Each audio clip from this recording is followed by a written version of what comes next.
Welcome to another edition of the flagship sports podcast here on the Morgan Podcasting Network. Thanks for joining us and choosing to spend some of your audio listening time with us. We greatly appreciate it, is what I was trying to say, and I ran both of those words together. I'm in a jovial mood, and with me being in a jovial mood, as I always am, you faithful listeners know, let me bring in the producer of this and every other podcast here on the Morgan Podcasting Network. He is almost a lifelong friend, and the only reason he's not a lifelong friend is because we didn't know each other when we were kindergarten, first and second grade. It is James Thomas Jamriska. Jimmy, hello. That's me. And Rod, in addition to our audio listeners, I want to just welcome our video watchers as well. We are streaming live on YouTube and X and Facebook.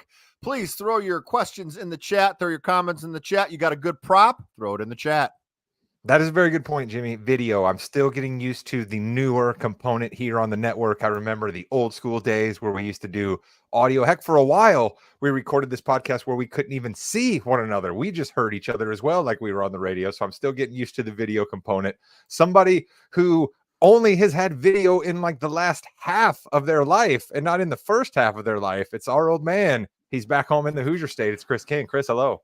What is up, fellas? I'd like to give a shout out and a thank you to Jimmy to help getting everything set up so I could do this new kind of fangled technology here.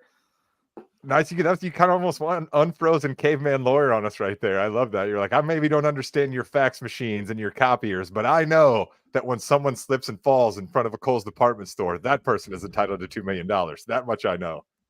Somebody who has no idea what I was just talking about because his mind is on football at all times. Referees, trends, Kyle Shanahan, Jessica Weiss, the fullback, Brock Purdy, Mr. Irrelevant. All of these things spin around in his head all the time when he's not playing poker or working out. It's our football handicapper, Josh Williams. Josh, hello. What's up, boys? Was that a Kyle Juszczyk? There you go. I don't know anything about fullbacks or the 49ers. I live in Indiana. He's one of the best. Let's get this started out right away. Super Bowl history, 30 tails, 27 heads. What's up?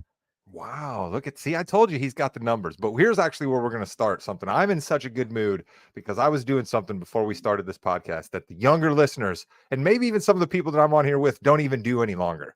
I was just flipping channels. Yeah, that's right. Flipping channels. Actual networks that have programming that runs all day long and you flip over during the middle or even better yet, the end of. Jimmy, I was just wonderful enough to flip over to 501 HBO East, catch the last 35 minutes of Fast and the Furious 7, just slam bang, good time seeing Los Angeles being torn up.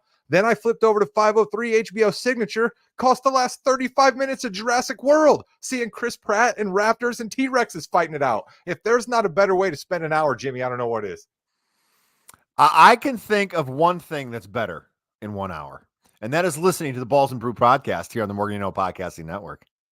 You're absolutely right about that, Jimmy. You are such a good executive producer keeping me on task. But I literally, as I was walking down to record this podcast, I thought to myself, people don't do this anymore. They don't have cable. They don't flip around. They don't know the joys of catching a movie halfway in the middle or the end. Chris, you know exactly what I'm talking about here, right? Those of us out here that still have over-the-air antennas, Rod, that don't even have a channel guide, flipping channels is our lifeblood, all right? Williams, I get the feeling you're not doing any channel flipping. Like you're a guy who's just you pick something out, you start it, boom. This is the first of it, but we're gonna watch it and then we're done. Or are you doing channel flip? It depends on the sport, man. I usually have 2 or 3 college basketball games on. I got the laptop on with Peacock, and we're flipping through. We're flipping through NFL and college basketball mostly, but I'll try to catch a movie or a TV show here to take my mind off things every once in a while. It depends. I was going to say, I was about to impress you. The last time you sat at Casa de Williams and fired up a movie of your choice, what was it?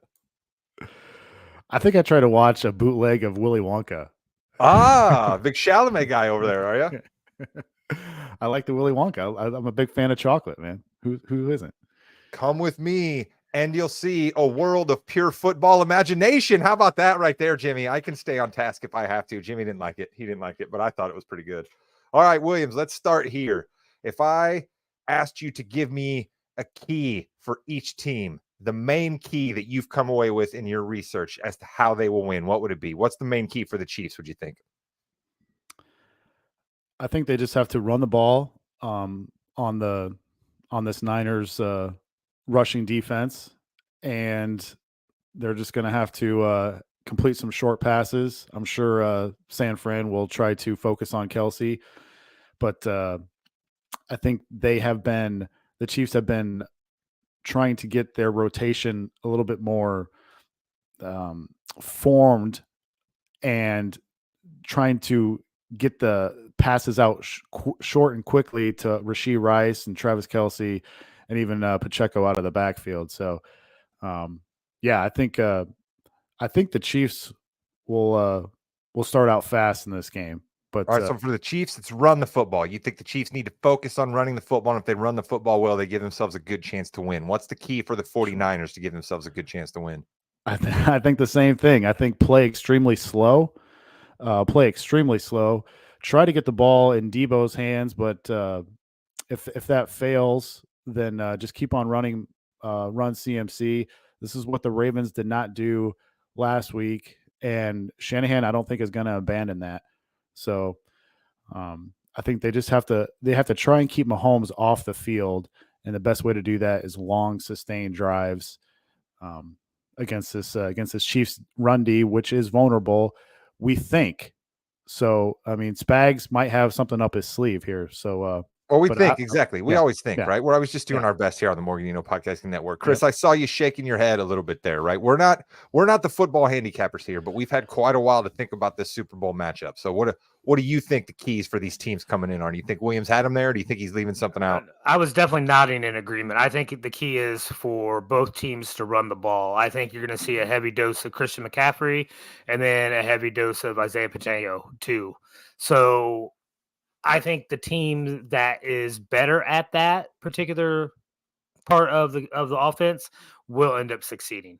And to be honest, I think I have to give my ed to McCaffrey in that scenario.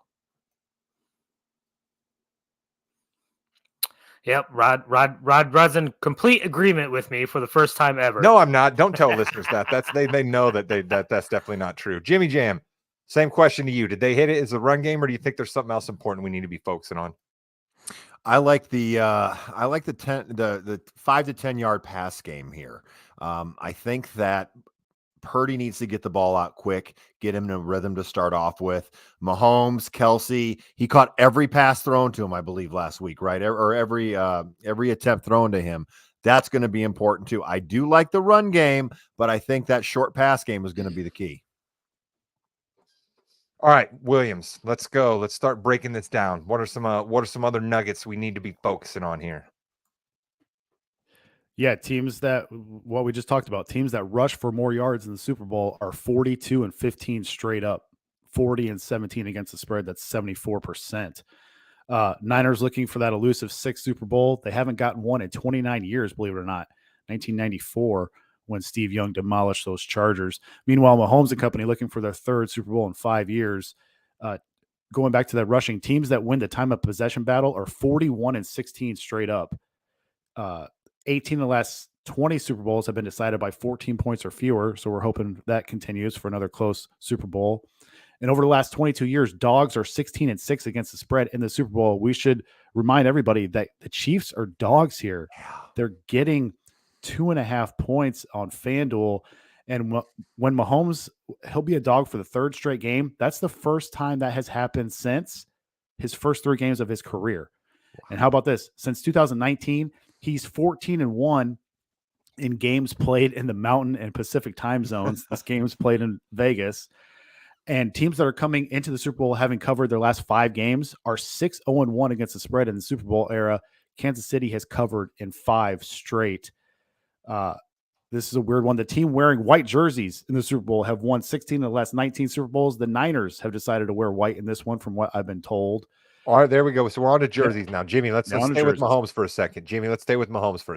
I want to focus in on that a little bit. I tend to bring up quarterbacks an awful lot, all right? You're going to have a tough time convincing me that a guy who has two Super Bowl rings and played in a couple other Super Bowls is going to not beat Mr. Irrelevant, a guy playing in his first Super Bowl? For me, Jimmy, that's a thing that I'm really focusing in on. Do you think I'm boiling it down to too simple of a math problem there?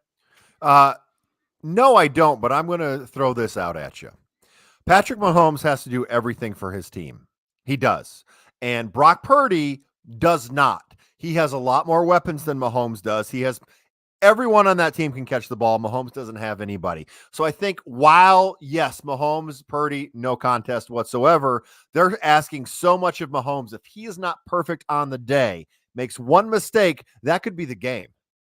He's not the best producer in the business for nothing, folks. Absolutely. Jimmy, that's a great way. And Chris, I'm going to put it to you this. Mahomes better quarterback, Niners possibly the better team. Which way do you think you're leaning right now? I'm not asking for your pick yet, but which way are you leaning? Are you with me? Can't pick against Mahomes? Or are you kind of going with where Jimmy says, Mahomes is great and a superhero, but I kind of like the Niners because they have more talent? If I was just going to base it strictly on quarterbacks, I would definitely be in agreement with you, Rod. But here's one thing. All that pressure is on Mahomes, not on Mr. Irrelevant Brock Purdy. All right. He has already gone far and above what anybody ever thought he'd be able to do when he was drafted. All right. There is not that type of pressure on him like there is on Mahomes.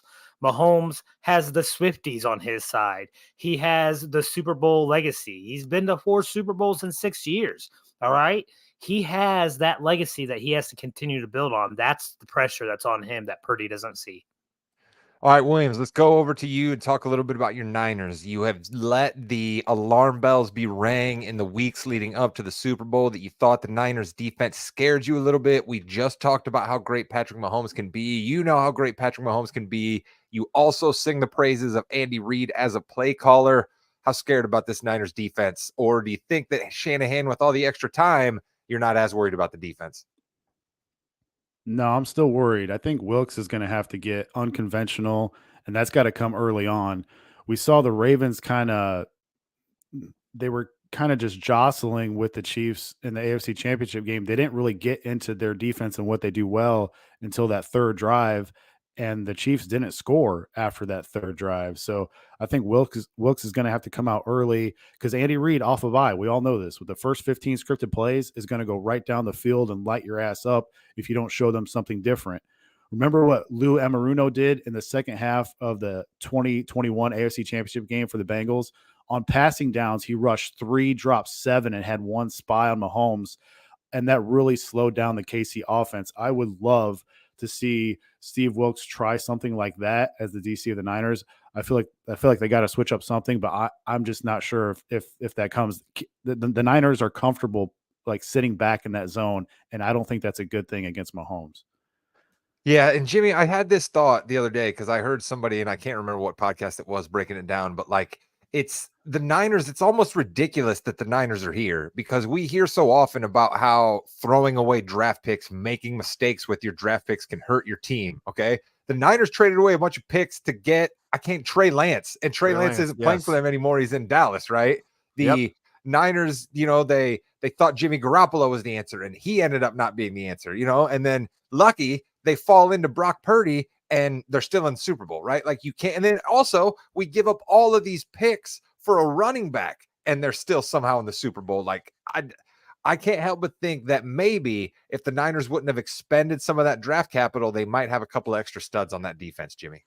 Well, but it's all about ego, too. You need to remember that. They didn't have the ego to say, no, we picked Trey Lance. We know he's going to work. The second they knew he wasn't going to work, they went in a different direction. Same with Garoppolo. When they knew that it didn't work, hey, he got him to the Super Bowl. Couldn't get that pass, though, right? So going with Purdy and saying, hey, everyone else made a mistake, but I think he can work with us is fine. They also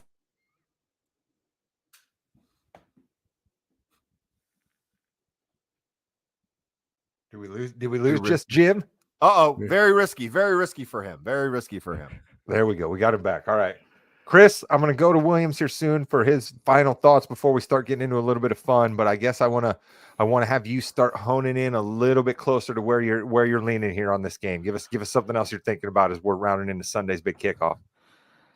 Nick Bosa, Chase Young, Fred Warner. All right. 3 all-pro NFL defensive players in that front seven for San Francisco. All right. There is a lot of talent on that San Francisco defense. Maybe not in the secondary. They got some depth issues. But I think that front seven is really going to put forth an effort to limit the run game from Kansas City. I kind of think that's where I'm leaning, Rod. Ooh, all right. I like that. I like to hear that. Mr. Williams, fire off a couple more nuggets you got for the good people here. We haven't heard any ref stats out of you yet. Yeah, this is Vinovich is doing this game. He called this game 4 years ago in the Super Bowl. He doesn't throw that many flags at all. And to go back to that game, he didn't throw a single penalty flag on the Chiefs offensive holding. We were all talking about how awesome that Niners front four was 4 years ago, and he did not throw one flag against the Chiefs for offensive holding. Yeah, he was actually the head ref in the wild finish to the Seattle New England Super Bowl at the goal line in 2014 when Malcolm Butler picked off Russell Wilson. But yeah, an even money prop here that I like real quick is Mahomes to not throw a pick -110. He hasn't thrown any picks in his last 6 playoff games and has only thrown a pick in 4 of his 17 playoff games. And the Chiefs really they've cut down on who they're throwing the ball to. McCole Hardman and Kadarius Toney and Sky Moore and Justin Ross. Those 4 guys played a total of 1 snap in the AFC Championship And game. somebody needs to keep Kadarius Toney off of social media before the kickoff to the game. All right, let's have somebody in his crew get his phone, put it in one of those lock boxes. All right. Those 4 guys were pitiful this year, based on EPA wise. Mahomes had 95 targets to those 4 guys this year, and his interception rate when targeting those 4 guys was 2%. When he doesn't target them, it drops to 1.16%. That's like almost half.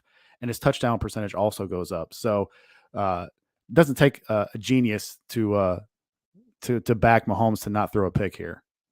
I like that prop. I don't like it as much as I'd like a prop that's a little more fun than that. So do you got any other props to fire off at us, Mr. Williams? Because I get the feeling you're not going to want to give us a lean on the game here. So you better give us the rest of your props. No, I'll give you a lean on the game later on. So check this out. You can go 2 different ways here. Since the Niners lost their 3rd-year safety, Talanoa Hufanga, easy for me to say, from USC. I was going to say, let's have Chris pronounce that one. Let's have Chris take a shot at that one. What do you think we would have came up if Chris said that one? The tight end D for them has dropped considerably.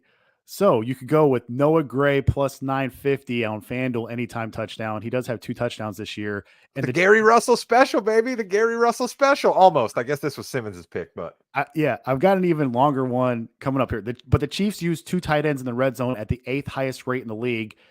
Also, this is he did score a touchdown last year and also scored a touchdown in 2019 playoffs after the bye in the first round versus Houston. After Hufanga went on the IR after week 11, it was guys like Trey McBride and Sam Laporta that went off against them. I think that the tight end room in general is going to have a good day versus this Niners back 7. And you could even go, the Chiefs used 3 tight ends in the red zone at the 4th highest rate. How about Blake Bell at 31-1 anytime touchdown, also on FanDuel? The Belldozer, former college quarterback from Oklahoma. Remember, Bell is 6'6", 252 pounds. He does have a touchdown this year, and it was coming off extended prep time for Andy Reid when it was back in week 1. Andy Reid has extended prep time here. And this is also a revenge game for him as he used to play for the Niners. And remember, the Chiefs don't like to use Mahomes in a quarterback sneak situation ever since he got hurt on a quarterback sneak back in 2019. They do not use that. So sometimes when they get to the 1-yard line, they'll run tight ends in motion, and then they'll just hop up underneath the center and go in tight end sneak. So I think with them limiting Hardman, limiting Toney, they don't want those yahoos fumbling out of the end zone at the 1-yard line. Why not take a shot at the Belldozer, the former college quarterback, 31-1 to get anytime touchdown here? Let's go. The Belldozer, Jimmy, that sounds like a finishing move done by the Creed brothers. Little crossover for our, we know, Morgan, Balls and Brew fans, both shows there. Only like 6 people are getting that reference. That's okay. I like it. I don't think even Chris got it, but that's okay. He doesn't like tag teams. It's fine. All right, Jimmy Jam, do you got any props? I know you're a man that looks around at the sites there. Do you got any props that you like you want to throw out at the people here, James? Will the power go out at the Super Bowl? Nice. Yes, plus 1,600. No, minus 15,000, which means, Rod, if you bet $100, you get $0 if you win. That's a bet that you'd love to make right there. But if the power went out, Jimmy, if the power did go out, if the power got out, you're good. Here's a good one. I like this one. Will either kicker hit the upright or crossbar on a missed field goal or extra point attempt? I think that's definitely possible. Yes, plus 400. No, minus 700. Wow, I also respect how you as a Bear fan can bring something like that up right after you guys. I didn't say double. I said single. Thank you. No, I did. I wanted to get that in there and just drive it in a little bit for you. All right, Chris, you got to have some sort of absolute weirdness over there. What do you got for us, old man? All right, let's get this out of the way. All right, we're gonna talk Taylor Swift for a second. All right, one of the best, most interesting ones that I found was whether or not she would be shown during the national anthem. All right, now she is supposed to be there. I know she has, I guess, a concert the day before in Japan, but it's Taylor Swift. She could probably go anywhere she wants. Well, whenever. I mean, with the Meridian line too, it's basically like a time travel situation. I think, right? She's got a flux capacitor on her private jet. There's a whole lot of stuff to play here. Of course she does. She is currently minus 130 to be shown during the national anthem, which I actually think she will be shown. But the more interesting one is who will be shown first during the national anthem, her or Jason Kelce. And again, she's favored. Ooh, we don't think Roger Goodell is going to be the first person they flash to during the national anthem. So there's not haven't found one between her and Roger Goodell. So it's of the two of them who will be shown first. Yes, between her or Jason Kelce, who would be shown first during the national anthem. That's got to be her. Well, right? But listen, are we factoring in though if Kelce takes his shirt off? Because if Kelce's naked. Shirtless again, we're definitely going to him. I mean, speaking of Jurassic Park, Jimmy, we can tie it in there. I was just talking about watching Jurassic World, right? I mean, we all remember Kelce, the famous Twitter, right? He's bellowing. Some great words today. I don't know what is going on with me here tonight. All right, I don't have any props, but what I do have is some Usher thoughts for everybody. Okay. And you're going to hear a whole lot of folks come out here and they're going to tell you that Usher is going to open with all right, that he's going to bring out Little John. He's going to bring out Ludacris. He's going to get the crowd bumping. And sure, yeah, of course, that's a great song. I want to hear that song. He's definitely going to play it at some point, but let's not overlook Usher's first album, okay? And let's not overlook the very song where Usher has a line where he says, they call me USHERRAYMOND. So he's literally spelling out his name and introducing himself on a song from his first album, which was in his first hit, Give Me My Way, as the first song Usher plays when he starts out his set, all right? I'm not going to say he's giving you 2.5 full minutes of My Way. Maybe he's only in it for 20, 30 seconds. Maybe he's literally only in it to give you that part that I just terribly sung for you. But Give Me My Way as the first song by Usher. Chris, you're a huge Usher fan. You've seen it in concert at least 14 times. What are your thoughts? I could see that definitely being the first one. I don't disagree with you. That would be a great first song for him to come out. I like the bet. Is who is going to be joining him on stage. And a couple of the favorites are Alicia Keys and Ludacris. I want to see Ludacris on that stage. That's who I'm backing. He is at minus 210 to be on stage with Usher. So that's where I'm going to go. I only want Ludacris to come on stage if he's going to say, got 2 cups like double D's. All right. That's the only way I want Ludacris coming on stage, is dropping that line right there. Jimmy, you are the pop music maven of the Morgan Podcasting Network. Many people don't know this. You do a lot of silent behind the scenes work on our music episodes. You choose to not come on. You don't want the spotlight. You don't want people constantly coming up to you for music takes. So you mistakenly leave cassette singles of Delamitri and other random bands out to throw people off the scent. But you actually really do know about music. So Jimmy, tell us what's happening for the halftime show. I agree with you, Rod. I agree with you. The My Way from Usher, I think that's going to be number one. Yeah, we'll be in there from Usher. I think that's it. I think this. Yeah, who's Usher? Who's Usher? Who is Usher? I'm not familiar with the band. Listen, Jimmy. Do you know who Drake is? I do know who Drake is. All right, then big fan of a lot of sports and fashion. You know what else Jimmy loves, Chris? Jimmy loves nothing more than an emotionally sensitive Canadian rapper. So he's a huge Drake fan. Well, then this bet is just for Jimmy, all right? Because apparently there is a Drake curse that sports fans are real hot on right now. And whatever time he jumps on a bandwagon, that seems to doom said team. So there's a prop bet on what team's outfits is Drake going to show up to the Super Bowl in. All right.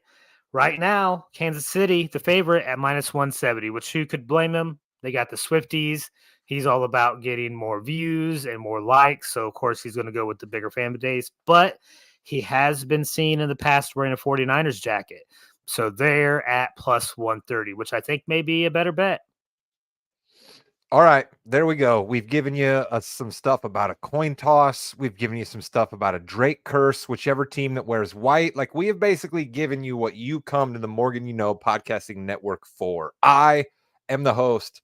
I will start us off. I am not predicting Patrick Mahomes to lose. I'm not going to do it. Roman Reigns doesn't lose. You don't spit into the wind. You don't pull the mask off the old Lone Ranger, and you don't bet against Patrick Mahomes in the Super Bowl. So give me the Kansas City Chiefs, but give me them in a low-scoring affair. Williams has been on this, right? The Ravens shut them down. They don't have as many weapons as they used to have. So I love the Chiefs, and I love the Chiefs in a squeaker. The Chiefs, 18. Yeah, that's right. I said 18-17. I don't know how it happens, but it happened in the Super Bowl this year. Chiefs 18-17. Book it, Jimmy. I predict my computer monitor will go out during this live stream, and I'm doing this blind right now, but that's okay. We are going to pick the Kansas City Chiefs losing to the San Francisco 49ers 20. Oh, did we lose him right when he was giving us the score? We really might have. That is absolutely fabulous. 27-21. 49ers win. 27. This is a train wreck here in the Jamriska studio. That's okay. We're gonna do the best we can. Listen, we're in good hands if that's the executive producer talking about his studios in shambles. So I'm excited for where the rest of this podcast is going to go. Chris, let's hurry up and get our Super Bowl bets out here. Then maybe we'll reclose for a different room for Fast and Break. Tell you what, Fast Break. That was some great drama, though, Jimmy. Right before you mentioned the score, you got to give us a freeze. All right. So it is hard for me to bet against Patrick Mahomes and the Swifties of the world uniting for this, what seems to be some sort of magical Taylor Swift year. Exactly, Chris. Let's not forget real quick. This hasn't come up yet, but they opened this year with a commercial talking about the NFL script, right? What's friggin' better than a movie ending of a guy winning the Super Bowl, walking across and going down on one knee and proposing to Taylor Swift? Come on. If that's not the ending to a script, I don't know what is. That's definitely an ending to a script. Maybe not a script to a movie I would necessarily go watch, but a script nonetheless. Oh, stop it. If that really happened, you know how many people would lose their minds? Like, literally, we'd have spontaneous combustion in certain areas of this country if that happened. No, it would be quite insane to see, I think. I'm still going 49ers to win. Look at you. All that I'm not betting against Patrick Mahomes, and you double deked me. You dirty dog. 21 49ers. You dirty dog with the dirty double deke. How many D's can I say? Williams, you're the expert here. What do you got for the people? Yeah, I'll try and run this down here. When Mahomes is getting 2.5 points or more, he hasn't lost a game since 2019. Currently on FanDuel, he's getting 2.5 points. That is unbelievable. 9-3 straight up as a dog, 10-1-1 against the spread as a dog. He's won 9 of those games as a dog. And where the Niners played their starters, so Sands without week 18, 9 of Purdy's 12 picks came in the Niners' 4 losses to Cleveland, Minnesota, Cincy, and Baltimore. 11 of his 21 turnover-worthy plays this year came against those 4 teams. What do those 4 teams have in common? They have elite defensive coordinators, contrary to what Chris thinks. Jim Schwartz, Brian Flores, Lou Emaruno, and Mike McDonald, who just got the head coaching gig in Seattle. Playoff Spags might be the best ever. Remember, he shut down the undefeated 07 Pats and Tom Brady in the Super Bowl. Also, factor this in. We have a Kirk Cousins stat effect. The Kirk Cousins effect. No team in history has ever won the Super Bowl in a season where they lost to Kirk Cousins. The Chiefs beat the Vikings this year. The Niners did not. Mind blown. I feel You like bad. that? You like that? You like that? I hate it. I hate it for my guy Shanahan. I feel like Jimmy G overthrew Emmanuel Sanders in that 2019 Super Bowl against the Chiefs. He cost them. And then Jimmy G absolutely crapped down his pants against the Rams in the 2021 NFC But you're still not Championship bothered game. by it at all, are you, Williams? It doesn't bother you at all. I hate it. And I think that Steve Wilkes is going to let down Shanahan here. I think the Chiefs win this game. Whoa! How far did Whoa! you have to dig through the depths of the NFL record books to find that Kirk Cousins stat? It's wild, isn't it? I Isn't literally it? forgot Cousins existed. I swear to God, I forgot Cousins existed till Williams just brought him up right there. Let me, and I'll end here with this. Let me tell you what $50 can get you in Vegas at the Super Bowl. Wait a minute. I don't know. Jimmy, get ready with the explicit label. It's called the Colossal Baked Potato. It's stuffed with creamy mac and cheese, Maine lobster, king crab, and grilled lemon. Whoa. $50, the Colossal Baked Potato. It's the Super Bowl in Vegas. Oh, only the football handicapper. We'll talk about Vegas and $50 enjoyment in Las Vegas and then go to a baked potato. That's why you come to the Morganito Podcasting Network, folks. I'm telling you, that is absolutely why you come here. Jimmy Jam, I'm just going to ask you right here live. Do we need to get out and start a new room for the fast break? No, we're good? We're good. All right.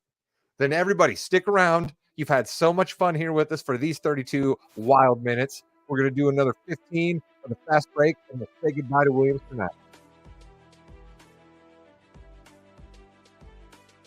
Welcome to the Fast Break, the fastest 15 minutes in the NBA. I'm Jimmy. Rod, Chris, and Williams is here still for some reason. Who knows why? But we have an exciting show today. We're going to start off, as always, with Wins League. I cannot believe. What is that? Wow. It's the Christum Nation of the week.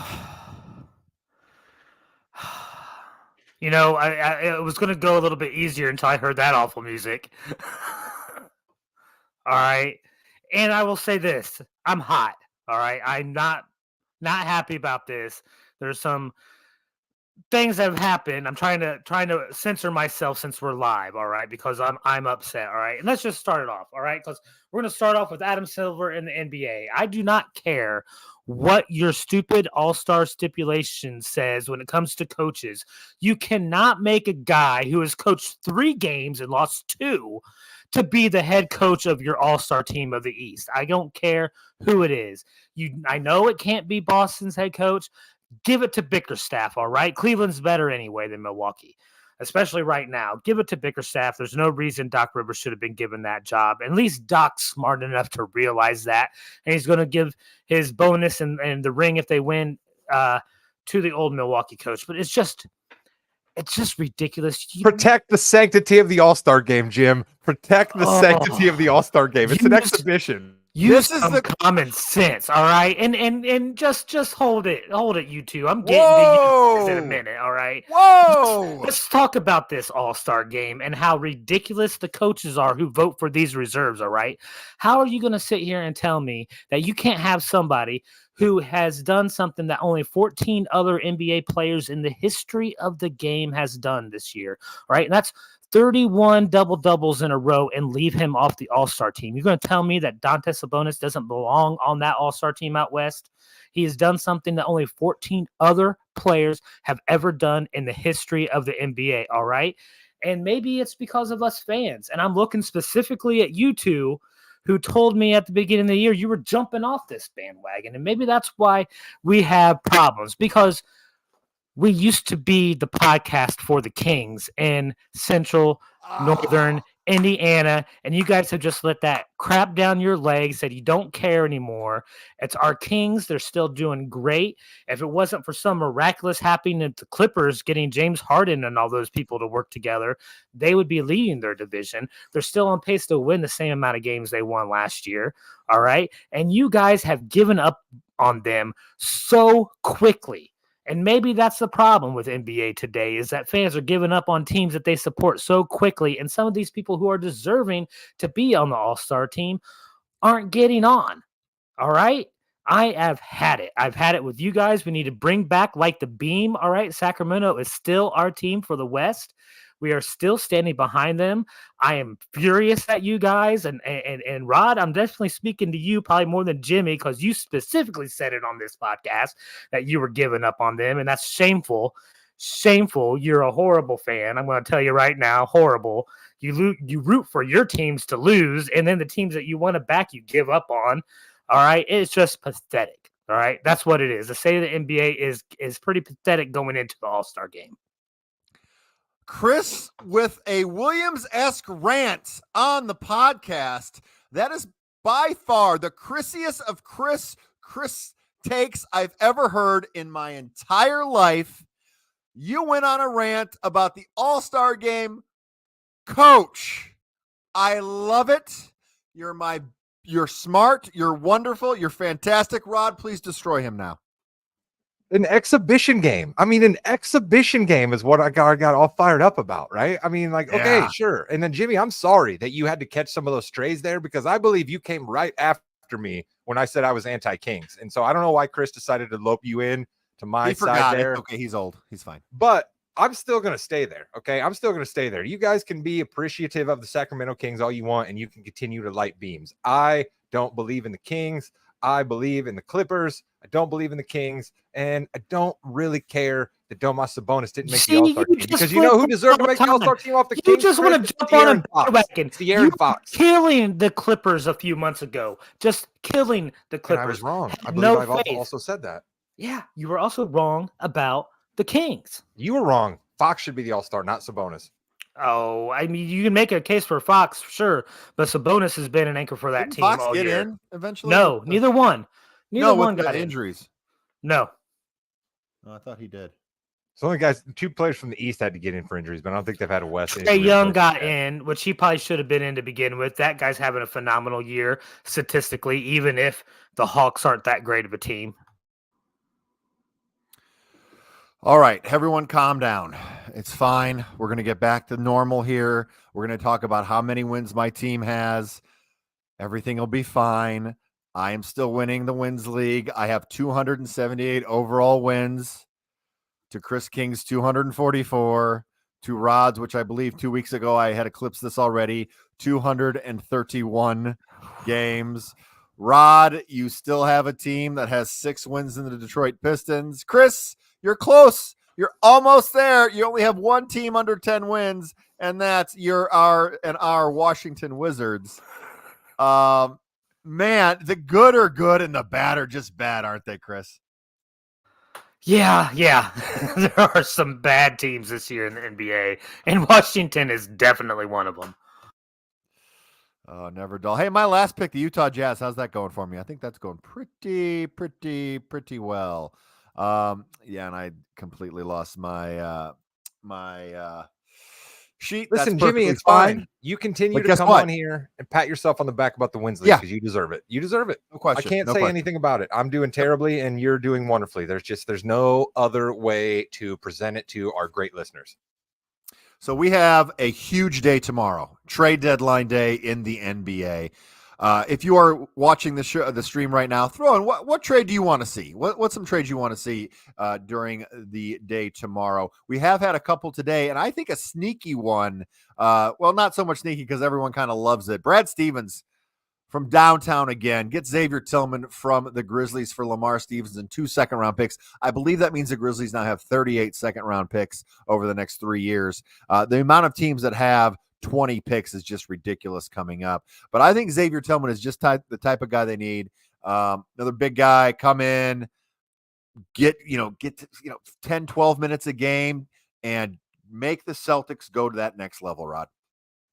Yeah, I'm bummed out because he supplants my guy Luke Cornett, who I love. Yep. My guy Luke Cornett. Shout out to Luke Cornett, part of the white American All-Star team. You know, I mean, if it was 1994, my guy Luke Cornett be getting a 4-year, $85 million contract. He'd be the All-Star East Reserve Center, but that's not the world we live in anymore. So Tillman will be a much more flexible big, a guy who can even shoot the three-pointer a little bit. So he's going to come in 18, 22 minutes a game. And you're much better off in your second team with Tillman. Now, I don't think the Celtics are done. I'd hope that they can get another ball handler, maybe a perimeter defender. I, again, shout out to the white American, Peyton Pritchard, but he's another guy that hurts Boston's rotation a little bit. So if they can manage to upgrade him, which I guarantee the president, Brad Stevens, is still looking around to do. Chris, I'd like your opinion here. What trade are you looking to see? What team do you think is that one or two players away from taking that next step? You got to look at a team that may be, kind of on that brink of the 6-7 seed where they're almost, kind of teetering on that edge of having to play a play-in game. So it's got to be a team that is looking for something specific like that. Then you're looking at like maybe a Miami Heat. You want to say the Phoenix Suns or the Pelicans, but they don't have that much draft capital yet to do anything. Not completely true. The Pelicans have a lot of things they can do if they want to, but you're right about the Suns not having anything. Yeah. So let's actually go. You mentioned the Miami Heat. Bill Simmons had an idea on his podcast that I want to throw to you. What if the Heat just say, screw it, we're going to go for it? Tyler Hero and a number 1 pick, maybe something else, to the Bulls for DeRozan and our boy Caruso. How about that trade? Isn't that a Heat trade right there? They bring in 2 bona fide starters right away. That's going to make that team go further. It's almost like you were reading my mind, because I was going to bring up DeRozan and the Heat, because I think that's a type of player that the Heat need, someone who can go out and consistently get them to 25 and 5 a night that they need every night, and not just rely on somebody stepping up on a nightly basis. I don't like that trade. I don't know what you're doing with Caruso, DeRozan, and Rozier, who you just bought in. Jaquez, who you're trying to continue developing a little bit as a rookie. Jimmy Butler is still your best player. And, oh, yeah, by the way, Bam Adebayo wants to get some work in the elbow area and stuff, too, because he's a just lob threat guy. So I don't know what in the world the Heat would do with both Caruso and DeRozan. Now, Caruso works on any team, because he's a guy that wants a whole lot of shots. He can drive, shoot a little bit of 3, and definitely play defense. So Caruso can go anywhere, but I don't see why you need both of those guys in Miami. Well, I wasn't thinking Caruso. I thought Caruso would be a guy that is cheap enough right now for Chicago to hold on to him. But see, the problem with Caruso is when every team wants him, he's not actually cheap. True, but I also think if you're Miami, you try to deal a Scary Terry into that as well, so you're shipping him back off to Chicago. I don't know if you can you? I think you have to turn him around like within 48 hours or something, right? It's weird. Like you have to turn a guy over immediately, and then once you've had him for a couple of games, then you have to wait an extended period of like 2 months, I think. So I don't think they can trade Rozier. Yeah, because it's not really fair to the. Hey, by the way, you're moving 4 times this week to different time zones.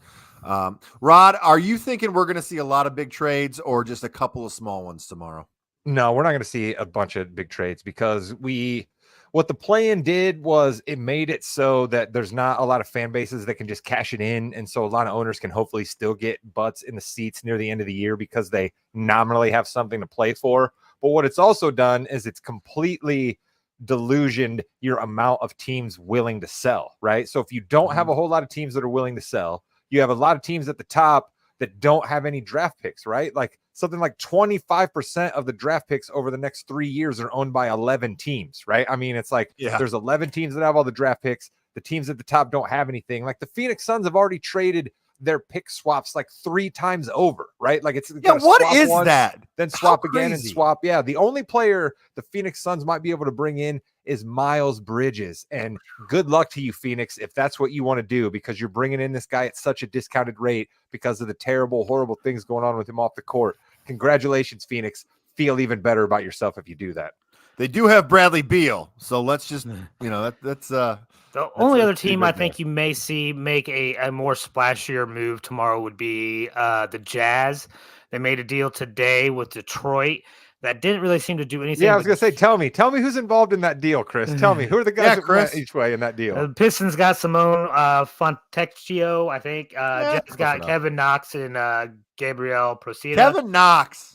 So Four and a teams, second 4 round years. pick. So it seemed 4 like teams in Jazz 4 years for our guy. were trying to get some sort of added depth and maybe some trade pieces to move something that happens today. Kevin Knox still Pistons 19 traded- years old. Pistons traded Kevin Knox last year, Jimmy. All right. Then Oh, I Kevin know. Knox became a free agent. Pistons signed him again in the offseason and traded him again. Thank you for your service, Kevin Knox.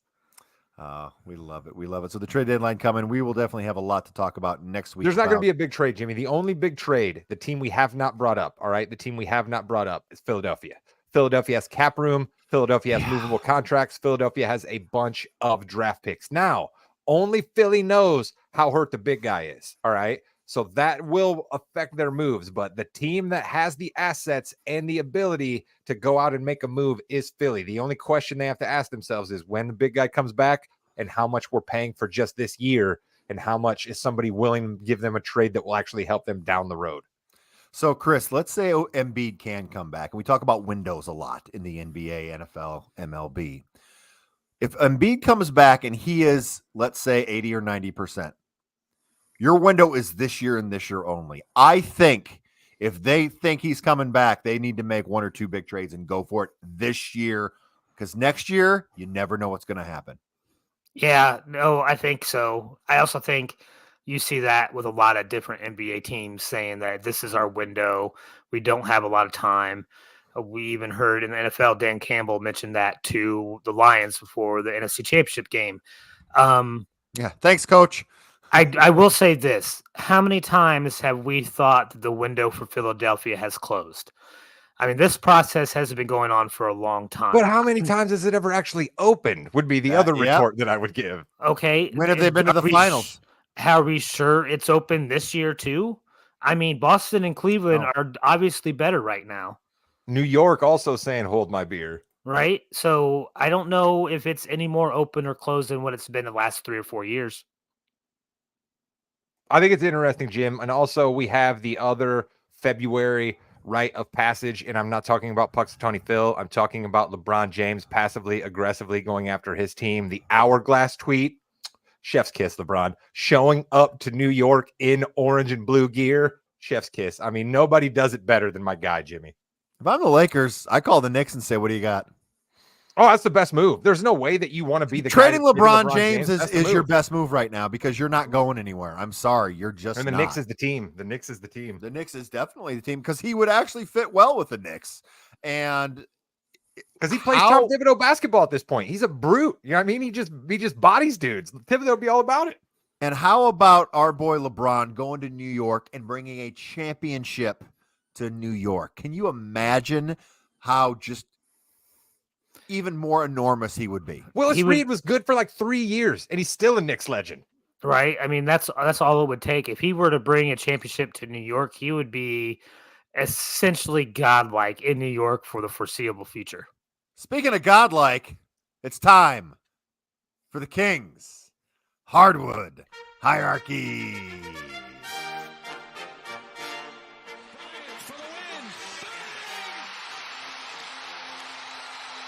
All right.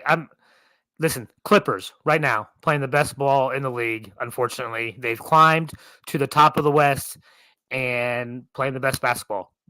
Tell me I'm wrong. Unfortunately, Chris always a huge Steve Ballmer hater. It just kills him that the Clippers are good. Yeah, it's not fun for me. I'm a Kings guy. Remember? Anyways. Oh. Anyways, that brings me to the Queen. The other best team playing basketball right now, Cleveland. All right. They're number 2 in the East. They have surpassed Milwaukee, I think, especially because the defense that Cleveland is playing right now is second to none. They've gotten healthy. They are playing great basketball. I'm mad about this. Can I just say, be a little selfish here for a second? I'm mad about this. I've been sitting on Darius Garland for a couple weeks now, and darn it, Cleveland plays better without Darius Garland. I'm not going to get any good fantasy stats out of this guy the rest of the year.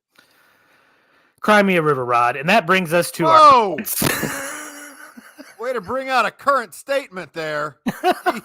You got, Rod. Well, at least Timberlake is currently making a comeback. Not with that song, but he is at least kind of making a comeback. And listen, Boston still is probably the best team, one of the best teams. They're definitely a favorite to get to the finals right now out of the East. Getting blown out by the Clippers, though, scared me a little bit, I gotta say. Clippers are the king and Celtics are the prince. So I guess that's how it should go, right? We don't have a spin doctor spot this week, though. There's not two princes. Nope. What I said now, princes that adore you. All right, none on to the jester. We got one jester. They were a perennial, named jester last year. The jester's you for your ridiculous All-Star game take. No, continue. But this year they had played very well. They even made it into the hierarchy at one point, and that's the Houston Rockets. All right, they have fell off the face of the earth. All right, they have won 8 games since Christmas. 2 of those have been against teams with winning records. All right. That's it. They've lost to everybody else, and they can't beat anybody with a winning record. They have fallen out of the playoff race. They are 12th in the West now when they were top 5 at one point.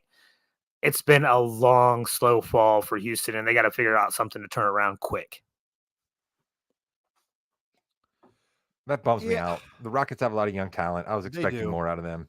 They do. I really do think it's time for the Jalen Green discussion moving forward. I think that's a name you could see move for the Rockets. Definitely want to get better, right? They want to get some sort of a more veteran presence on that team. They'd love to make the playoffs, even if it is as the 10 seed. I don't know. They're 23 and 27. They are 3 games out of 10th right now. And you know who really appreciates the Rockets right now? The Lakers. Yes, they do. I'm a little nervous. I don't know. I think that's a good one, Chris. I really appreciate that. Thank you very much. That's going to do it for the show this week. It has been a tumultuous show, and I apologize on behalf of Chris King for his untoward behavior. Let's be honest. Went a little overboard there, sir. Yeah, he stole my gimmick. We didn't even get Rod Damnation this week because Chris stole my gimmick. You stole the gimmick. You're throwing music in here. I don't even know what it is. And with that, you've been listening to Balls and Brew on the More You Know Podcasting Network. Thank you very much. Have yourself a great evening. You know why we're so tumultuous? Because it's a crazy week in wrestling. And if you saw any kind of bleed into your regular mainstream lives about Cody Rhodes, The Rock, WrestleMania, finish the story, listen to the podcast that's in this very feed right before this one. And Jimmy, Chris, and I will clear it all up for you. Sort of. Goodbye, Internet.